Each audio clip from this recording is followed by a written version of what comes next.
Muy buenos días, tengan apreciables licenciados.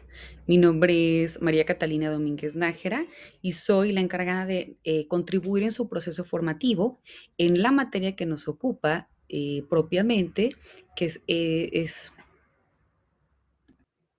Derecho Civil 3 y específicamente dentro del rubro de obligaciones. Por ello, vamos a partir acerca de la concepción misma de las obligaciones. Y cuando hablamos de una obligación, nos dice que es aquella relación que se establece entre el acreedor y también entre el deudor, es decir, una persona que le asiste el derecho de exigir o de reclamar algo y otra persona que se encuentra constreñida a dar al cumplimiento a la prestación realizada. Y en esto vemos que cuenta con la facultad, como bien les decía, el primero de realizar una conducta de requerimiento y el segundo en el cumplimiento de una prestación. Esta prestación puede, entre otras, ser de dar, de hacer o de no hacer, que cada una de ellas vamos a ir abordando pues de manera genérica durante el transcurso de nuestra asignatura. Cuando nosotros hablamos de las obligaciones, estas pueden ser personales, pueden ser reales o en su defecto también pueden ser naturales. Es importante que nosotros también tomemos en consideración las fuentes de las obligaciones. Y al hablar de fuentes de las obligaciones, vemos que son fuentes de estas todos aquellos hechos o todos aquellos actos jurídicos que crean, transfieren, modifican o extinguen derechos y obligaciones cuyo contenido sea una prestación, ya sea de dar, de hacer o, en su defecto, de no hacer. Cuando nosotros aludimos propiamente a los hechos jurídicos son aquellos acontecimientos que surgen ya sea de manera natural o en su defecto por una realización o materialización de nosotros como individuos, independientemente que pueda ser voluntario o, en su caso, que pueda ser involuntario en su defecto también que sea supuesto por una disposición legal, pero que tiene como eje producir consecuencias de derecho para crear, para transferir, para modificar o para extinguir derechos o deberes jurídicos o situaciones jurídicas concretas, ¿no? Por eso se dice que son hechos jurídicos. Ejemplo, ¿no? Se me ocurre, son hechos de la naturaleza. Ahorita yo puedo ir saliendo, ¿no? Y resulta que hay un tornado. Levanta la lámina de una casa y esta cae encima de mi vehículo, ¿no? Son hechos naturales porque son circunstancias completamente ajenas a la intención, al ánimo de alguna persona y que son factores que tienen una consecuencia de derecho, claro, porque existe un daño o un perjuicio, pero que, repito, son acontecimientos, en este caso, naturales y que son circunstancias ajenas a la voluntad del sujeto. Ahora bien, dentro de estos hechos jurídicos que son fuente de las obligaciones, encontramos primero los hechos jurídicos realizados sin la participación o sin la acción del hombre y que son los fenómenos de la naturaleza que producen consecuencias de derecho. El ejemplo que hace un momento, pues yo le citaba.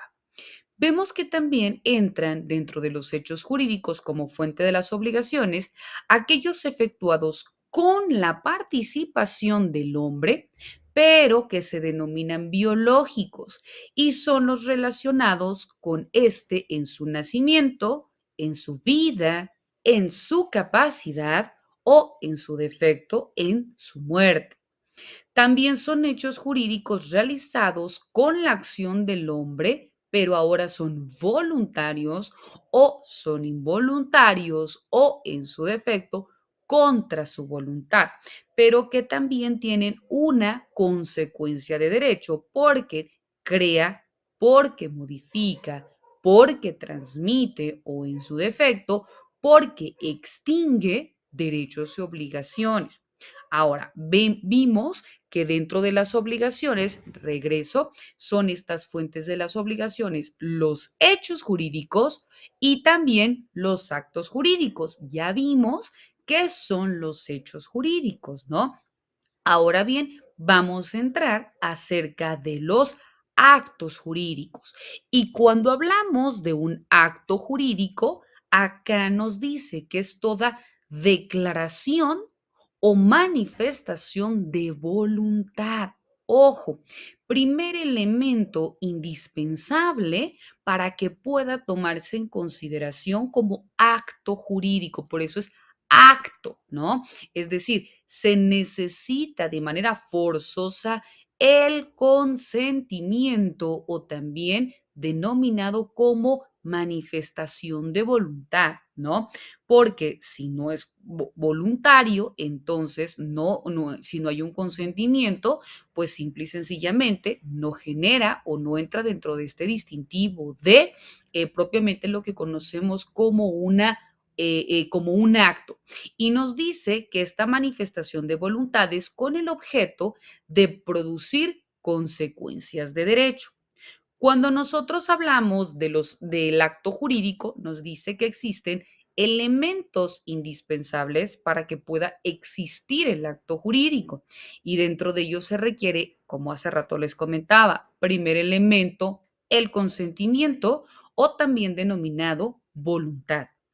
El segundo elemento se necesita de manera forzosa el objeto, es decir, lo que se le conoce como objeto, motivo o fin del por qué estás realizando este acto jurídico. Y el último elemento es la solemnidad en los casos que previamente la propia ley lo señale, ¿no? Es decir, que se requiera, además de los requisitos que la ley señala, cuestiones protocolarias para que pueda tener este efecto o esta consecuencia.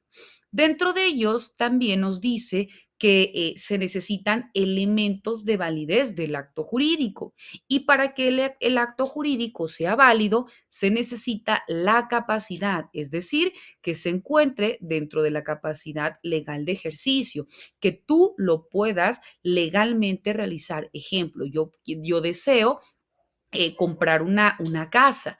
Entonces, para que yo pueda sujetarme a derechos y obligaciones de manera indispensable, yo tengo que tener la mayoría de edad para ser susceptible de derechos y obligaciones. Segundo elemento, que exista una ausencia de vicios en el consentimiento. ¿Cuáles son los vicios del consentimiento? El error, la violencia, el dolo, la mala fe o las lesiones, porque cualquiera de ellos invalida el acto. También nos dice que el objeto, motivo, fin sea lícito. ¿Por qué? Porque si es contrario a derecho, pues simplemente no se considera como válido.